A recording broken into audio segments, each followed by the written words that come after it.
ETF index mutual funds నేర్చుకుని stock మార్కెట్లో రాణించాలనుకుంటున్నారా? వెంటనే ఈ నెంబర్కి కాల్ చేయండి. నమస్తే రమ్మగారు. నమస్తే జయ. రమ్మగారు, విక్రమ బేతాళ కథలు ఒకటి చెప్పుకుందామండి. చెప్తాం. పట్టుబదలని విక్రమార్కుడు మళ్ళీ వెనక్కి లోపలికి నడిచాడు. శరీరాన్ని భుజం మీద వేసుకున్నాడు. దాంతోపాటు ఉన్న భేతాళుడు కూడా ఆయనతో పాటు నడుచుకుంటూ వెళ్ళాడు.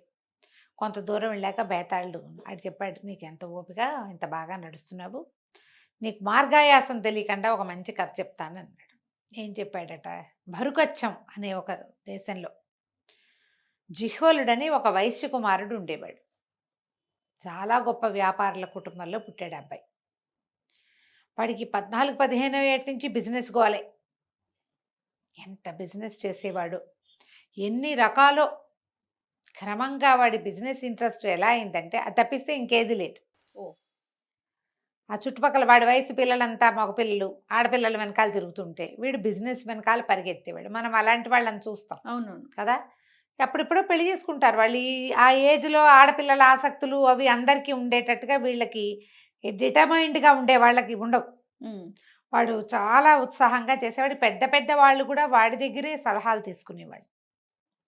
అయితే పెళ్ళికి సంబంధాలు వచ్చినా ఇప్పుడే వద్దు, ఇంకా 25 ఏళ్ళే, ఇంకో 3-4 ఏళ్ళ తర్వాత ఇంకా బాగా సంపాదించి అప్పుడు చేసుకుంటాను అది చెప్తుండేవాడు. అయితే ఏమైందట, ఒకసారి జిహ్వలుడు సముద్రయానానికి బయలుదేరాడు. అప్పట్లో వ్యాపారాలు సముద్రం మీద బేసే ఉండేవి. అవును. ఏం చేసేవాళ్ళు, ఈ వెళ్ళేటప్పుడు సరుకేసుకెళ్ళేవాళ్ళు, అక్కడంతా అమ్ముకుని అక్కడి నుంచి సరుకేసుకుని తెచ్చుకునేవాళ్ళు. ఒక్కనాడు కూడా ఒక్క ప్రయాణంలో కూడా ఆ అబ్బాయి ఖాళీగా వెళ్ళింది కానీ వచ్చింది కానీ లేదు.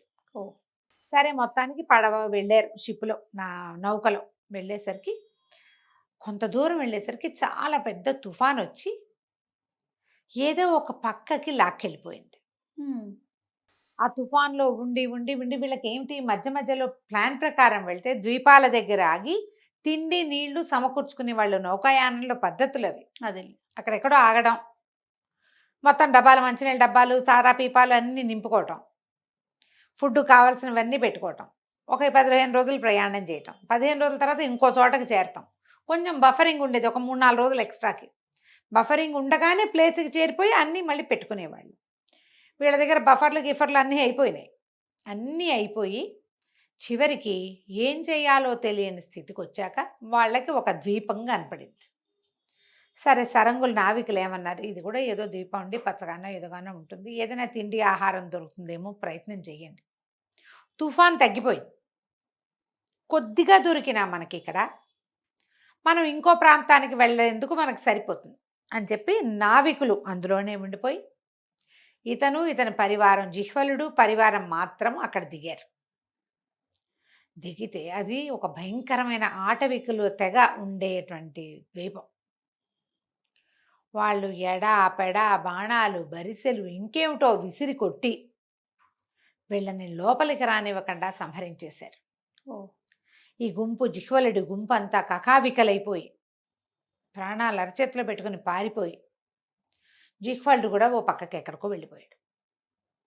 అంతకుముందు 3-4 అతని వెనకాల ఉన్నారు. అతన్నే వెన్నంటి ఉన్న వాళ్ళు కూడా ఒక దశలో ఎవరు లేరు. ఎవరిదారు వాడు ప్రాణాలు దక్కించుకోవడానికి వీడి వెనకాల వెళ్ళాలని ఎక్కడ పెట్టుకుంటారు? ఏది దొరికితే, ఏ సందు దొరికితే ఆ సందులో దూరిపోదాం అనుకుంటారు. జిహ్వలుడు ఒంటరి వాడైపోయాడు. చాలామంది చచ్చిపోయారు. ఒక 2 ప్రాణావశిష్టంగా నౌకని చేరుకున్నారు.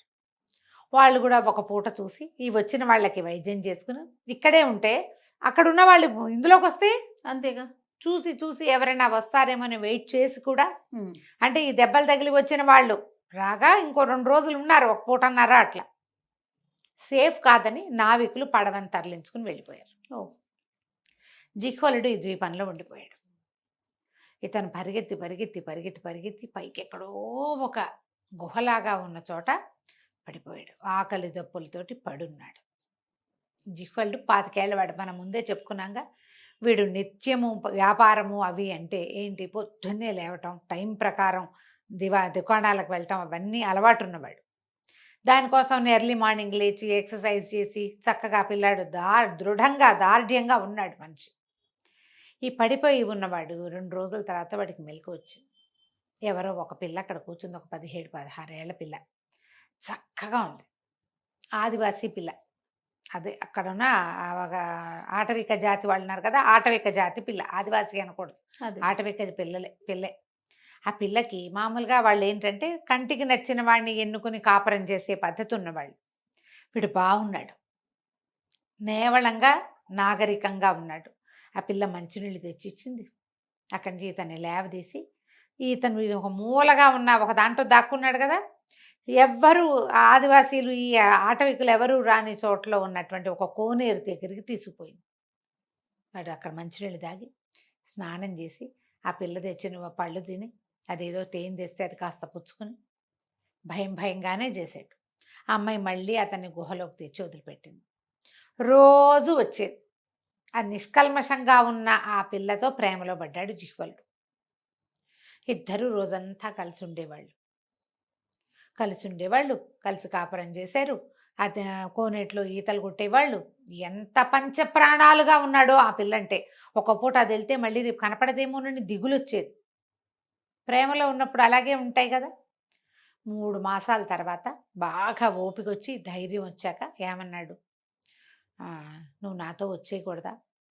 ఎన్నాళ్ళు ఇక్కడ నేను ఈ రకంగా ఈ పాలు పళ్ళతోటి ఈ తేనెతోటే బతికుండగలుగుతాను?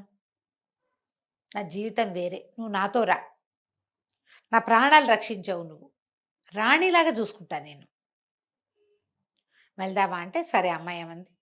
వాళ్ళిద్దరికీ ఒకళ్ళ భాష ఒకళ్ళకి రాదు. ఒకళ్ళ భాష ఒకళ్ళకి మొదట్లో రాదు. క్రమంగా వీడి భాష వీడు మాట్లాడేవాడు, దాని భాష అది మాట్లాడేది. ఇద్దరికి ఒకళ్ళ భాష ఒకళ్ళకి అర్థం అవటం మొదలుపెట్టింది. అంతే కదా, వాళ్ళతో భాష మనతో భాష కొత్తల్లో తెలీదు. క్రమంగా కొన్ని మాటలు అర్థం అవుతాయి, సైగలతోటి కొన్ని తెలుస్తాయి. వచ్చేయమన్నాడు. ఆ అమ్మాయి రావడానికి ఒప్పుకొని ఏం చేసింది, ఒకనాటి రాత్రి ఈ ఆటవికల కన్నుగప్పి జాగ్రత్తగా సముద్రం దగ్గరికి తీసుకెళ్ళింది. సముద్రం దగ్గరికి వెళ్ళే దారి కూడా తెలియదు వాడికి. వాడు ఎక్కడో కొండకొమ్మలో ఉన్నాడు. ఆ పిల్లకి తెలుసు, అది లోకల్ పిల్ల కాబట్టి. మొత్తం అంతా నడిపించి ఎవ్వరికంటా పడకుండా సముద్రం దగ్గరికి చేరారు. చేరేసరికి వీళ్ళ అదృష్టం బాగుండి ఒక నౌక పాస్ వై అటు నుంచి వెళ్తుంటే వీడు ఏం చేశాడు, కట్టుకున్న వస్త్రాన్ని బాగా ఊడదీసి చేసి ఒకటి వెలిగించి పొగ చేసి ఆ నౌకని పిలిచాడు ఉపాయంతో. నౌక వాళ్ళు వచ్చి చూసి ఎవరో మనిషి ఇక్కడ చిక్కడిపోయాడని ఆ మనిషిని వీడితో పాటు నవనవలాడుతున్న ఆ పిల్లని కూడా ఎక్కించుకున్నారు. పైకి ఎక్కాక అమ్మయ్య నాలాంటి మనుషుల్లోకి పడ్డాను అనుకున్నాడు జిహ్వలుడు అనుకొని వాళ్ళు ఇచ్చిన ఆహారం వేడిగా ఉన్నది. అప్పటిదాకా వాడేం తిన్నాడు, పళ్ళు పాలు దుంపలు తేనె, ఆరోగ్యంగా తయారయ్యాడు.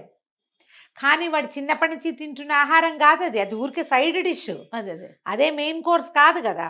వాళ్ళు ఉడకబెట్టినవేవో అవి ఇవి ఇచ్చి కూరలు చేసి అన్నం పెట్టేసరికి ఎంత ఆనందించాడు. సడన్గా వాడికి తట్టింది, ఏమిటి, నేను ఖాళీగా వెళ్తున్నాను, నేను నా నౌకా ప్రయాణంలో నా దగ్గర ఏ సరుకు లేదు. ఇప్పుడు ఇంత ప్రయాణం చేసి ఇంటికి వెళ్తాడు, ఖాళీ చేతులతోటి వెళ్తానా నేను, రూపాయి లేకుండా. అప్పుడు అతని దృష్టి తనతో ఉన్న ఈ నవనవలాడుతున్న ఆటవికల పిల్ల మీద పడింది. సరుకు లేకపోవడం ఏంది, ఇది ఉంది కదా అని చెప్పి ఆ అమ్మాయిని అమ్మకానికి పెట్టాడు. పెట్టేసాక ఆ పిల్ల పల్ల బోధిపోమని అర్థమైపోయింది. తను నమ్మైపోతాడు, నన్ను నమ్మద్దు, నేను గర్భవతిని, 3 నెలలు నాకు, నన్ను నమ్మకు, నన్ను నీతో తీసుకెళ్ళు అంటే మరీ మంచిది అని గర్భవతిగా ఉన్న అమ్మాయికి డబల్ రేట్ వస్తుంది. కడుపులో ఉన్న శిశువుతో సహా జిహ్వలుడు ఆ అమ్మాయిని అమ్మేశాడు. అమ్మేసి ఆ డబ్బులతోటి తన వ్యాపారానికి పెట్టుబడి పెట్టుకుని మళ్ళీ తను సరుకుతోటే ఇల్లు చేరాడు. ఈ కథ చెప్పాడు బైతాళుడు. చెప్పి అడిగాడు, రాజా ఎందుకు అక్కడుండగా రాణిని చేస్తానని తీసుకొచ్చిన అమ్మాయిని బానిసగా ఎందుకు అమ్మాడు జిహ్వలుడు? ప్రేమ లేదా? ప్రేమ అంటే ఇంత మోసమా? అక్కడ ప్రేమగా ఉన్నాడు కదా, ఇక్కడ ఎందుకు లేడు? రాజుగారు చెప్పాడు, అక్కడ జిహ్వలుడికి దిక్కులేదు. మనము ఎలా ఉంటుంది మన జీవితం, మనము అవ్వా బువ్వా రెండూ కావాలనుకోకూడదు. జిహ్వలుడికి ప్రేమే కావాలంటే అక్కడ ఉంటే గనక అక్కడే ఉంటే దానికోసం చావడానికి సిద్ధపడేవాడు వాడు. అతనికి తన సాంఘిక జీవనం కావాలి, తన వ్యాపారం కావాలి. దాంట్లో ఒక ఆటవికపు పిల్లకి అవకాశమే లేదు. ఇంకా సాంఘిక జీవనం కావాలంటే ప్రేమలు, జీవితాన్ని తనను కాపాడటము, తనతో ప్రేమగా ఉండడం 3 నెలలు తనని పోషించడం అసలు పాయింటే కాదు. స్వచ్ఛమైన ప్రేమ వ్యాపారమా? వ్యాపారం అంటే ఈ స్వచ్ఛాన్ని కూడా మనం కలిపేయాలి అందులో. ఇది అది కుదరదు. ప్రేమే, వ్యాపారం వ్యాపారమే. దీన్నే మనం ఏం చెప్పుకుంటాం, మన వాళ్ళు చెప్తారు కదా, పేకాటే తమ్ముడే అని. ఇవి రెండు కుదరవు. జిహ్వలుడికి స్వార్థం లేచిపోయింది. అతను సహజంగా అతను వ్యాపారస్తుడు. అక్కడ వ్యాపారస్తుడు కాదు, జీవితం కోసం పోరాడుతున్నవాడు, బతుకు కోసం పోరాడుతున్న ఒక జీవి. వాడికి దొరికిన ఆసరా ఆ పిల్ల. ఆ ఆసరాతోటే బతికేవాడు. వాడు అక్కడే ఉండుంటే హాయిగా ఉండేవాడు. ఆ అమ్మాయితో చక్క పిల్లల్ని కనేవాడు, దాన్ని ఎంతో ప్రేమగా చూసుకునేవాడు. ఆ పిల్లల్ని ఇంకో స్త్రీ జోలికి కూడా వెళ్ళేవాడు కాదు. వాడు అంత త్రికరణ శుద్ధిగా చేస్తాడు. వాడు బిజినెస్ అంటూ వెనక్కి వచ్చాడు అంటే వాడు బిజినెసే త్రికరణ శుద్ధిగా చేస్తాడు. వాడు బిజినెస్ త్రికరణంలో ఏముంది, పెట్టుబడి. అది అమ్మాయి. ప్రేమ మోసం కాదు, అది వేరు ఇది వేరు అని చెప్పాడు రాజు విక్రమార్కుడు. బేతాళుడు నవ్వాడు. కరెక్ట్, సరిగ్గా చెప్పావు. ఈ వ్యవహారంలో జిహ్వలుడు చేసింది వాడి రకానికి వాడికి ఓకే. ఎవరైనా ఇదే చేస్తారు.